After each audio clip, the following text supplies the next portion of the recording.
Oke teman-teman, selamat datang di Bas Banajar YouTube channel. Pada kesempatan kali ini, kita akan membahas latihan berikut ini. Tetapi, sebelum kita masuk ke pembahasan video, saya akan mengajak teman-teman untuk terlebih dahulu mengklik tombol subscribe pada channel ini dan nyalakan loncengnya, lalu klik like pada video ini jika kalian merasa terbantu. Oke, langsung saja kita masuk ke pembahasan videonya.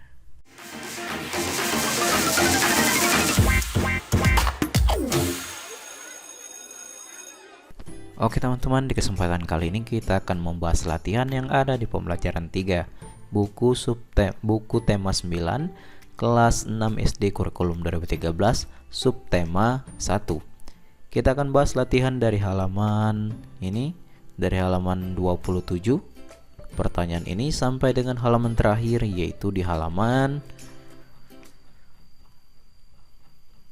38. Ayo renungkan kerjasama dengan orang tua. Kita langsung saja masuk ke halaman awal tadi, di halaman 27 terlebih dahulu. 27. Kita langsung masuk ke pertanyaannya. Amatilah dengan seksama gambar-gambar di halaman 26, lalu diskusikan dengan temanmu dengan mengikuti kegiatan berikut. Ini gambarnya.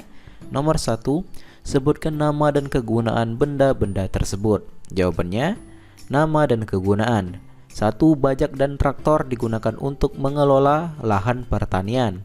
2. Mesin ketik dan laptop digunakan untuk menulis. 3. Setrika arang dan setrika listrik digunakan untuk merapikan baju. 4. Telepon rumah dan telepon seluler digunakan untuk berkomunikasi.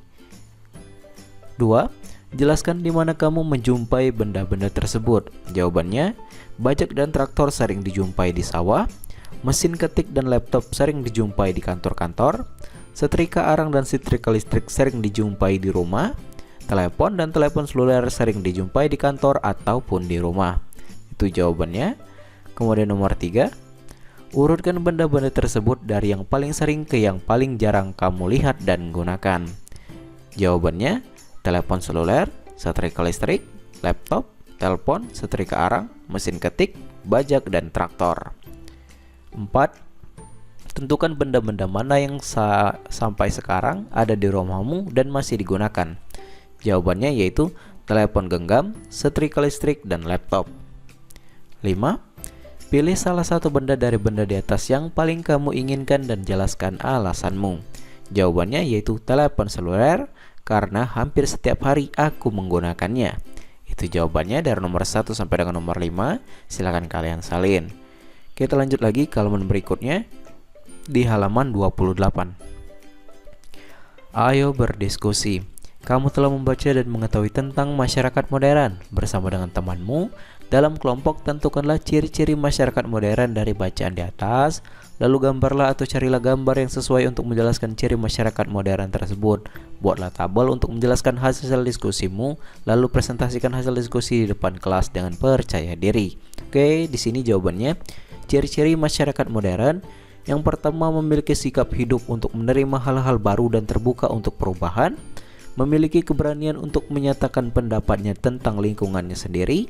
Sangat menghargai waktu dan lebih banyak berorientasi ke masa depan daripada masa lalu. Memandang perlu adanya perencanaan dan perhitungan yang matang. Memiliki rasa percaya diri yang tinggi. Mempercayai ilmu pengetahuan dan teknologi. Menghargai orang lain melalui prestasinya. Dan gambarnya silakan kalian lihat juga seperti itu. Kita lanjut lagi ke halaman berikutnya, yaitu di halaman 29. Ayo berlatih.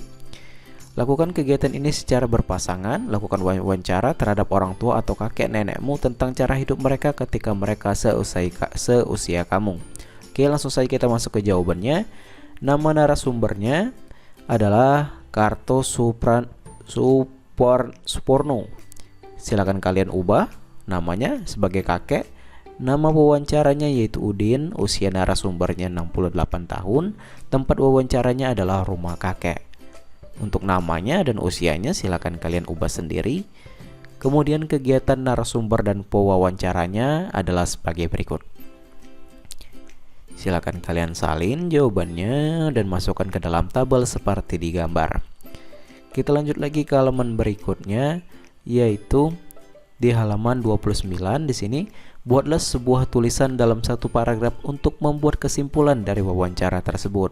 Oke, jawabannya sebagai contoh, cara-cara hidup yang dilakukan masyarakat saat ini dibandingkan dengan cara hidup masyarakat di masa lalu sangat berbeda. Salah satu penyebab perbedaan tersebut adalah perkembangan teknologi. Perkembangan teknologi memudahkan manusia dalam memenuhi kebutuhan dan menjalankan aktivitasnya. Itu jawabannya, silakan kalian salin. Kita lanjut lagi ke halaman berikutnya di halaman 33. Kita masuk ke pertanyaannya. Perhatikan baik-baik cerita fiksi di atas untuk menjawab beberapa pertanyaan berikut. Nomor 1. Bagaimana menurutmu cerita fiksi di atas? Apakah kamu menyukai ceritanya? Mengapa? Jawabannya, cerita fiksi pada bacaan di atas sangat menarik karena terjadi pada kehidupan sehari-hari. Cerita tersebut menunjukkan bahwa teknologi mempermudah pekerjaan manusia. 2. Masih ingatkah kamu tentang tokoh utama dan tokoh tambahan dalam sebuah cerita fiksi? Menurutmu apakah perbedaan keduanya? Jawabannya, tokoh utama merupakan tokoh yang banyak diceritakan di dalam sebuah karangan, sedangkan tokoh tambahan merupakan tokoh yang mendukung tokoh utama. Itu jawabannya. Kemudian nomor 3, bagaimana caramu untuk menentukan tokoh utama dan tokoh tambahan dari cerita tersebut? Jawabannya, cara menentukan tokoh utama adalah dengan mencari tokoh yang senantiasa ada dalam setiap peristiwa dan banyak berhubungan dengan tokoh lain, dan paling banyak terlibat dengan tema cerita. Sedangkan untuk mencari tokoh tambahan adalah mencari tokoh yang berperan sebagai pelengkap dalam cerita saja. Itu jawabannya, silakan kalian salin. Kita lanjut lagi ke halaman 34. Ayo menulis. Berdasarkan cerita fiksi si hitam, lakukanlah kegiatan berikut ini.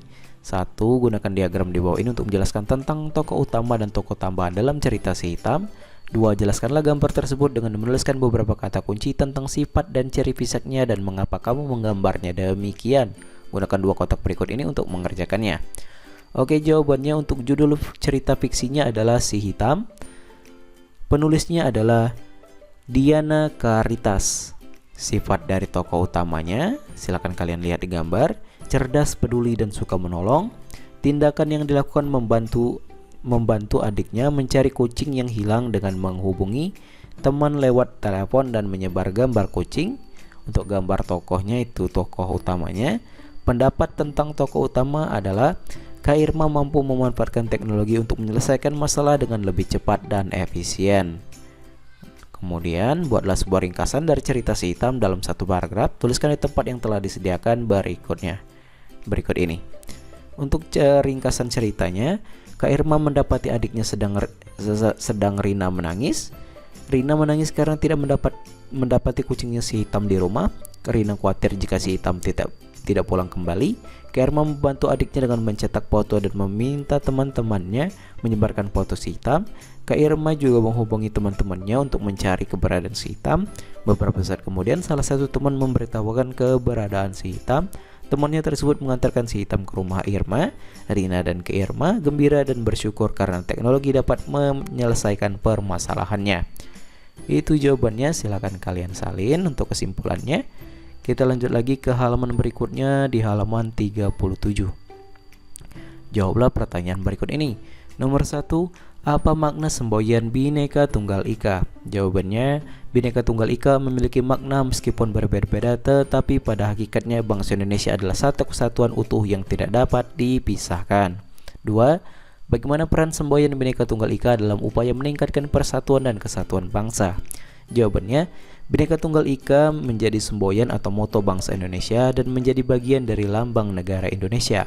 Hal ini dimaksudkan agar bangsa Indonesia yang sangat beragam ini terus mengingat pentingnya persatuan dan kesatuan bangsa sebagai bangsa yang utuh dan berdaulat.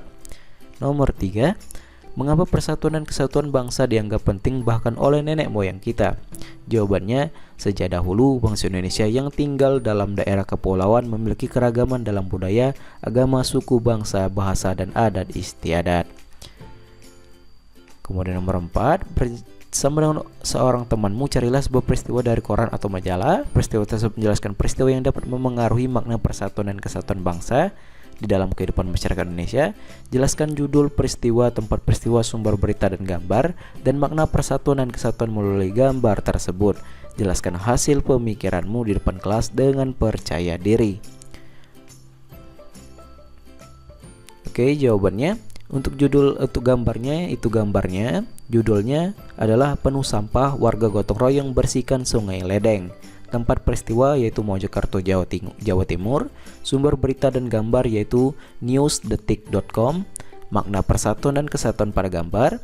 Secara swadaya warga desa Modopuro, Kecamatan Mojosari, Kabupaten Mojokerto bergotong royong membersihkan sungai Ledeng yang dipenuhi sampah dan limbah gotong royong ketika warga desa Modopuro meningkatkan rasa persatuan dan kesatuan. Itu jawabannya untuk nomor 4, silakan kalian salin. Kita lanjut lagi ke Ayo Berlatih halaman 3738. Perhatikan kembali cerita fiksi berjudul Sitam, bacalah dengan seksama, lalu carilah peristiwa persatuan dan kesatuan yang ada di dalam cerita tersebut. Gambar peristiwa dari dalam cerita tersebut sesuai dengan imajinasimu. Pada bagian samping gambar, buatlah sebuah gambar lain yang menceritakan peristiwa persatuan dan kesatuan yang terjadi di sekolahmu. Gunakan gambar tersebut untuk menceritakannya di depan kelompok lain. Oke, untuk gambarnya adalah sebagai berikut. Itu gambarnya, gambar dari cerita yaitu kucing hilang, si hitam, hubungi Irma. Dan gambar yang di samping kanannya adalah gambar peristiwa persatuan dan kesatuan yang terjadi di sekolah, yaitu piket kelas. Kita lanjut lagi ke Ayo Renungkan. Bentuk kehidupan modern seperti apakah yang kamu lihat di sekitarmu? Jawabannya, salah satunya adalah gaya hidup dengan teknologi komunikasi. Contohnya adalah munculnya smartphone dan media sosial yang membawa perubahan terhadap kehidupan di segala bidang. Kedua, bagaimana kamu menerapkan semboyan Bhinneka Tunggal Ika dalam kehidupan modern saat ini? Jawabannya, Indonesia merupakan negara yang kaya akan keanekaragaman suku, agama, ras, dan serta antar golongan. Semboyan Bhinneka Tunggal Ika dapat diterapkan dengan cara menghormati, saling mencintai, dan saling menyayangi tanpa memandang dari mana asal mereka. 3. Apakah tantangan terbesarmu dalam menjaga persatuan dan kesatuan bangsa di sekitarmu? Jawabannya, menurut saya tantangan terbesar menjaga persatuan adalah isu-isu SARA yang sering terjadi di sekitar kita. Lanjut, kerjasama dengan orang tuamu. Carilah sebuah cerita fiksi untuk anak yang sesuai dengan umurmu dari surat kabar atau majalah. Mintalah ayah dan ibumu untuk membacakannya. Lalu diskusikan bersama orang tuamu untuk menentukan tokoh utama dan tokoh tambahan. Ada perbedaan pendapat dalam menentukannya, mengapa, bagaimana mengatasinya. Oke, sebagai contoh di sini contoh cerita fiksinya. Judul ceritanya adalah Keledai dan Penjual Garam. Tokoh utamanya yaitu penjual garam. Tokoh pembantunya yaitu keledai. Sumbernya adalah di merdeka.com. Itu jawabannya, silakan kalian salin. Dan mungkin sampai sini saja untuk pembahasan kali ini. Jika ada jawaban yang kurang jelas atau kurang dimengerti, silakan kalian tanyakan di kolom komentar di bawah. Saya akhiri video ini dan sampai jumpa di latihan berikutnya.